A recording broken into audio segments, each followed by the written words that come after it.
ये कहानी है एक ऐसे राजा की जो बहुत ज्यादा महान रहता है और एक दिन उस राजा को किसी काम से अपने राज्य के बाहर जाना रहता है।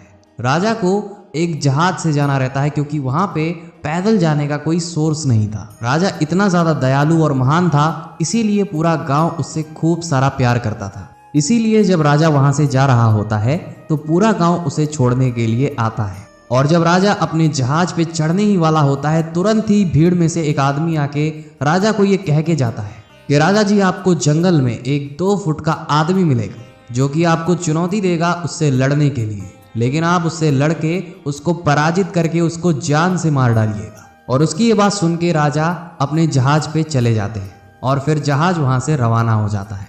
और वहां पे जब राजा पहुंचते हैं तो उस जंगल में उन्हें सच में एक 2 फुट का आदमी मिलता है जो कि राजा को चुनौती देता है उनसे लड़ाई करने के लिए। राजा उसकी चुनौती स्वीकार करके उससे लड़ाई करते हैं और अंत में आसानी से उसे हरा देते हैं। लेकिन जब बात आती है उसे मारने की तो राजा कहते हैं कि तुझे जान से मारने से मेरी कोई महानता नहीं है। और ऐसा कह के राजा आगे बढ़ जाते हैं। 2 दिन बीतने के बाद राजा से फिर वही आदमी मिलता है, लेकिन अब वो 2 फुट का नहीं बल्कि 4 फुट का हो जाता है और फिर से राजा को ललकारता है।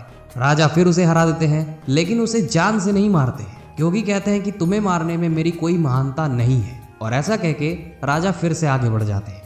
और उस दिन के ठीक 2 दिन बाद वह आदमी राजा से फिर मिलता है, लेकिन अब वो 4 फुट का ना होके 6 फुट का हो जाता है। वह फिर से राजा को ललकारता है और राजा फिर उससे लड़ाई करते हैं, लेकिन इस बार राजा के लिए इतना आसान नहीं था उसे हरा पाना, लेकिन अंत में राजा ही जीतते हैं। लेकिन इस बार फिर राजा उसे जान से नहीं मारते हैं और ऐसा कई बार करने पे राजा हमेशा जीत जाते थे। लेकिन एक समय ऐसा जरूर आता है जब वह आदमी राजा से भी बड़ा रहता है और शक्तिशाली रहता है। और इस बार जब वो आदमी राजा को ललकारता है तो राजा थोड़ा झिझकते हैं उसकी चुनौती को स्वीकार करने के लिए, क्योंकि राजा को ये बात पता थी अगर मैं इससे लड़ाई करता हूं तो हो सकता है मैं इससे ना जीत पाऊं।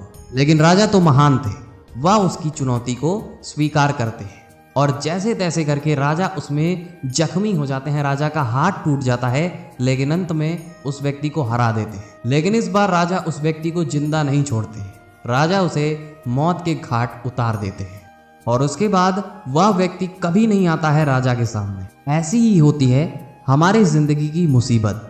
अगर सही समय पे हम उसका जड़ से उपाय नहीं करते हैं तो वही छोटी सी प्रॉब्लम हो सकता है हमें भविष्य में एक बहुत बड़े रूप में हमें तकलीफ दे। इससे अच्छा हमें उस प्रॉब्लम को, चाहे छोटी हो चाहे बड़ी हो, प्रॉब्लम को सॉल्व करके ही आगे बढ़ना चाहिए।